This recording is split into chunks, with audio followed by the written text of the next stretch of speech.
that real. This that real. This that real. They don't wanna see you win it.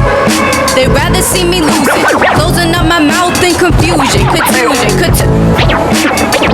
Contusion. Rather see me contusion. Let me live my life. I'm not gon' die, yeah. I don't need no ice. Look at all this light I'm in. She might bring vibes. I don't really wanna vibe with it. I'm right outside with it. No top, let the violet in. Bit the shoes. To be honest with you, Josh, I did not think that at this age I would already have kids. I really didn't think that I was gonna have When kids. did you think that? I never had a plan, but I had the ideal thing where it was like, oh, you get married at 30, you have kids somewhere in your 30s, and then you live happily ever after. Okay. But but I'm gonna tell you why I say that is because when you're in your 20s and you're just trying to figure out life and figure out what you want to do with your career and your craft and whatever your job and stuff, it's very difficult to raise a kid at the same time. Mm-hmm. But I feel like it almost gives you a superpower when you can do both at the same time. When you can be in your 20s going through your 20-year-old stuff. And you know what I'm talking about. That covers every single portion. That covers the crazy times, that covers the regular times, that covers the fun times, like everything that a person would do in their 20s, but with a kid, you know, not a dog, with a kid. I'm saying dog because with a pet, a lot of people like to compare like pets and kids as the same thing. I get it, but with a kid, you know, it's just very different. Not that we are against anybody who's animal lovers or etc., but I get your point. Yeah, I think. So first of all, I didn't know you were thinking that you weren't going to have a kid until your 30s or something, but I never thought about when I wanted to do anything. Just what I wanted to do. So like if I want to do something, you know me, if I want to do something, I'm not like, when can I get that done? No, I'm like, well, what's wrong with I only want to know what's wrong with right now. Mm-hmm. I'm not going to say that there's a better time. I'm just going to say, can I do it right now? If not, why? Okay, then I'll wait until I can. But as soon as I can. You're saying that you're not pre-planning what I'm not saying, 17 years is perfect. I'm going to say right now isn't a good idea. Or right now is a fine idea. Like I can't do it in middle school, right? So the first time I thought about having kids was middle school time. Well, probably even younger than that. Elementary, middle school. And I obviously couldn't. Right. So it never came to mind until when someone got pregnant. Yeah. Yeah, then you're like. Pretty much. So, yeah, I don't think it ever really crossed my mind as to what the best time would be. So now having kids in your at your age right now, what are your thoughts? Like, what exactly do you think that it's easy then? Because in my opinion, I think that it's very difficult. And I don't think anything's easy. So there goes that. That's very much. I think I read that on a quote. I just don't think anything's easy. Like, not anything good, but nothing's really that hard. So you think if someone who's 40 years old and they had a kid, it wouldn't be easier for them than it would be for a 20-year-old with a kid? Mentality has a little more to do with it, and I think than financial readiness. Like you could be rich, super rich, and just have a terrible kid. Yeah, sure. Or you could be super poor and have. Okay, what if Prince. it's like well, don't they say the older you get, the wiser you get? No. Okay. No, they don't. I don't know who said that lie. The older you get, the older you get. Wisdom is not something that everyone encounters ever. And some people younger than others, some people older than others. Okay, because that's the only reason why I said more someone's 40. experience you have. Yeah, sure. But that isn't always transferable to wisdom, because wisdom is the ability to use knowledge that is given to you based on your experiences, or sometimes before your experiences, that help you determine when something's going to be a good or bad idea, or a good or bad investment. And even if you're 40, that doesn't mean that you have experience either, because it could be someone who just never does anything really, and then they end up not having any experience to do stuff. So that's... Yeah, so it really doesn't matter. Yeah. That's why my thought was always just get it done. Do what you got to do. I don't know. I don't understand the whole, like, you know, I'm going to be honest. Across the board, it goes like that for me. Like, even into other things, like, you can't ride till you're this height, or Well, that's different. You decapitated. I mean, I was gonna say that's for safety measures. Well, still, so it's like you can't drink until you're 21. You can't do this until you're that. You can't do running for president until you're. Well, they only do those things for like exactly what we just said, safety reasons. So then, what's the they difference? do like an overall? I think they do an overall survey. Like, oh, let's see, let's give all these people alcohol. Okay, 17-year-olds can't have it because 90%.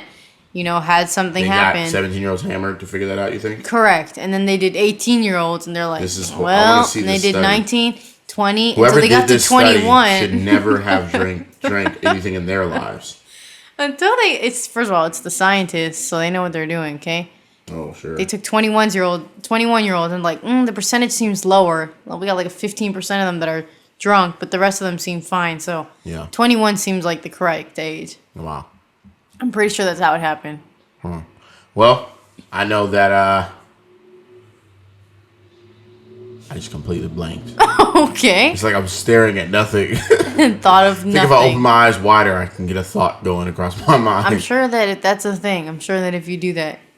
I will say this, in terms of young parenting, back to your point, there are a lot of, you know what it is? The hardest thing about it for me is, there are a lot of things that you can't do anything about. I think that's the most frustrating thing to me, for sure. Like, a kid's first thing they start liking could be like a pillow. Yeah. Oh, no. Let's think of something dangerous, like a Sharpie. Okay. And for whatever reason, you could put 100 pins all across the floor. But at the end of the door, there's the Sharpie. They're going to walk past everything, go straight to the Sharpie. Yeah, isn't that weird? That is so frustrating. Like, you only want to do what's going to kill you. Yeah. Oh, my God. Yeah. We talk about this all the time. Yes. You want it so bad. I'm a baby. Put shoes on backwards. Yeah. Oh, you want to just trip. But then to the things that they recognize as dangerous, they're not about it. Like, you pick up Malik. No, or a vacuum. It starts doing that. You get a vacuum, it starts going, kid's like, you recognize because it's a scary sound. Right. That's what makes you recognize. Right, exactly. Yeah. But yet, the butter knife you're just running through the house with is perfectly fine. Yeah. Things you don't recognize. And that's the weird thing. They're like attracted to danger, attracted to issues. And it's very strange. Their curiosity to me doesn't seem to be trying to like discover new land yet or like meet new kids. Especially my kids, our kids, they don't seem to be more interested in. I think they like driving us crazy more than anything else. Sometimes I think they find it like to be a game. I don't think they're doing it because they're babies. I think they're literally like, oh, this seems like this is getting on their nerve. Speaking to your point, the things that they find fun, we find irritating. Sure. Maybe we're just ruining the fun. You know what I mean? Like, that's what it is. We were kids once. We're kids still. Right. But then when you get to be an adult, it becomes responsibility. Still, being a kid, people are constantly ruining your fun. Yeah. You ruin your fun when you're an adult. That's the only difference. That's no one else has to tell you ahead of time. Yeah, you have to be just the run one. It yourself. Yeah. I'm always at work, and I could be cracking up laughing at something on TV, and then I have to stop myself to get back to work. Right. I just ruin my own fun. But I learned to handle that, to take that L and then build it up for later, use it at the right time, kind of fuel it the right way. I don't know.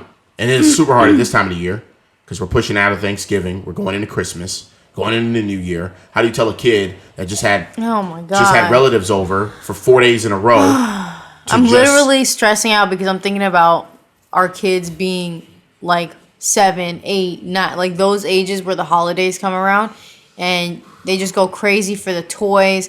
And it's all about toys. It's like when they have their brain knows that that's a toy, that's the toy aisle. They're like of that age to be able to say like, oh, that's what I want. Sure. So right now it's kind of like they walk past whatever and I don't know what that is. Yeah, I'm not worried about it. Yeah. I embrace those days. I'm ready for them to get over. You got the chancla in your back pocket. I'm ready for them to get over the age of I don't know exactly what you're saying all the time.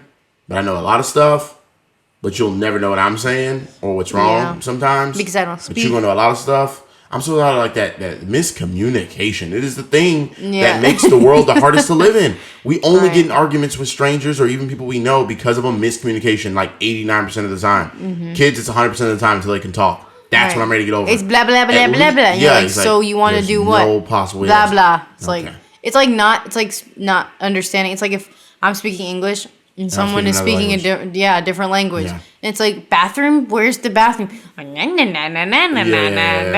least they're trying. At least they speak. They literally know nothing about they how can show grammar signals. and English work at all, and they're just like, dude, I'm like doing the stuff you do. You should be getting this by now. I don't think they're actually trying to communicate. It's literally the same, because a baby, like, if they know hand signals, and they know, like, bathroom is like this hand signal, like doing this. Yeah. Someone who speaks a foreign language can mean like, hey, bathroom? I don't think they're actually trying to communicate, though. I think kids are babies? No.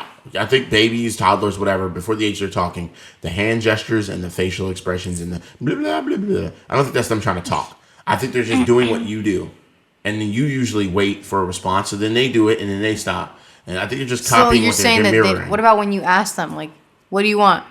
And they show you. If they recognize the question, then I think that they know it means there's an answer. But I don't think that they think, he just said this. Okay, cool. Let me show him where. Oh, well, maybe. I don't know. That's very strange. It's just a bit, yeah. Very strange. Very strange. And you go from this little tiny child that frog. That can't even look at someone long enough without their eyes rolling back. Yeah. Or like going cross-eyed on top of the diaper changer. Oh my god! Standing on top of the dresser like King Kong. Yeah, literally diapers swinging around in circles like like, wait a second. Poo flinging. Yeah, poo on them. No. But yeah, incredible stuff. Gnarly. Yeah. Gnarly. And the weird thing is that I think that it's them. And our kids are quiet. First of all, they're quiet. So I think at this point, as they become older, you start to realize, like, wait a second. Even if my kid is quiet, they're going to be a toddler either way. They're not going to skip that portion of life and become baby to an adult. Right. So you still got to go through their experiences and their curiosity for certain things. And maybe their curiosity is going to go into something gross or something you shouldn't touch or something you shouldn't smell. I remember when we first linked up with them. Oh, yeah. We pulled up to the crib. We linked up and we exchanged numbers. I remember that. And thinking to myself, this seems like the best way to parent. And I'm going to say this. This is a bold statement. I dare it be challenged. Okay, that was dark. Yeah, I was going to say, what is it? Are you not entertained? Are you not entertained? I said so wrong. Are you not entertained? Well, what the heck? Yeah, take me to your leader. Listen, so I think the best way of parenting, best form of parenting, is letting the kid go on their own way, their own how, under the best principles possible. Parents management. Without interfering with their experience and instead supporting their ambitions. As they jump looks off into the distance. I'm listening to them almost breaking their beds right now. Yeah. Ooh, do it. Good times until that snap, crackle, pops. Rice Krispie. What's weird about girls is that they don't seem to get hurt ever, which is ridiculous. That is really weird. If those were boys, I've never twisted my ankle. If those were boys, I don't think you should have said that. No, I've literally never twisted my ankle. Ever. First of all. And I've played sports. How does this happen? I feel like everyone twists their ankle. I'm like, I'm not even kidding. One time I came home, I think I wanted to like lie to my parents that I hurt myself, and I was like literally trying to like sprain my own ankle, like twist it like this. Is this what it means by a twisted ankle? Did you really believe that by turning your foot with your legs still attached to it, you would have a twisted ankle? Oh my goodness. I didn't say I was Frankenstein. I didn't. First of all, how does that make sense? You can't twist your foot, Josh. About? I'm not a Barbie doll. You just said you tried twisting your ankle. Oh no, I'm sorry. Excuse me. I tried to twist my your actual foot, right here. Look, you just grabbed your ankle and gave yourself run bird. That's your definition of twisting your ankle. That's even worse than what I just described. No, what's worse is that you thought I was Frankenstein. My foot was turning into 360. That's how you would twist your ankle. I twisted. Listen, I'll give you an example. I twisted my ankle here with the accident, the surgery that I had to get all that. Okay. That was a roll, but it was such a bad. It's always an ankle roll. You roll your ankle, so it's like you step.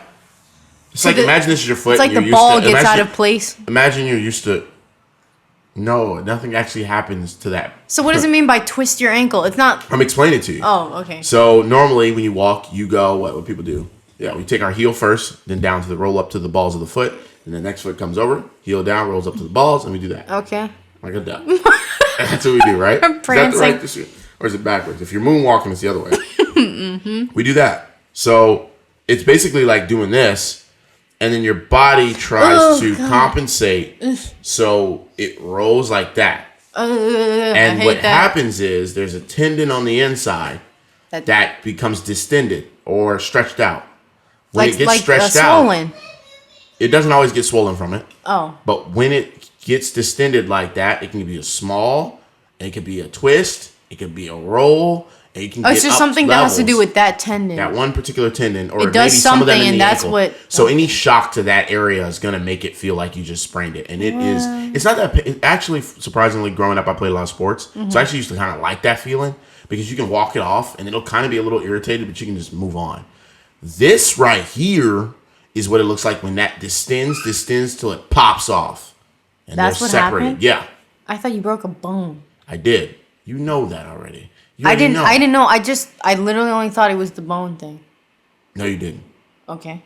So I must have forgot. Sorry, it just pissed me off. How are you gonna sit here and tell me you wouldn't have known? No, you must have forgotten. I did. Yeah. Anyway, distended, popped off, and really badly popped off to the point where pressure shot up the side of the bone. So can it grow back? Is that what? It's already reattached. Reattached. It's already been reattached. It's fine. Healed. Done. But the point is, that's basically a roll. It's literally like rolling it. Well, this is completely embarrassing because every time I'm looking at you, I'm picturing myself in my bedroom in high school, twisting my ankle. Yeah. Like rug burning it. Yeah, like, ow, no God, this must be the pain they feel. Yeah, no way. Legs all red. You said you think that there's a time you try to convince your parents, but clearly you distinctly remember. No, now it's coming to me. No, it came. Now I'm connecting the dots. It came. Oh, did it. Haba. Happy Thanksgiving. Happy Hanukkah. Gobble, gobble. Merry Christmas.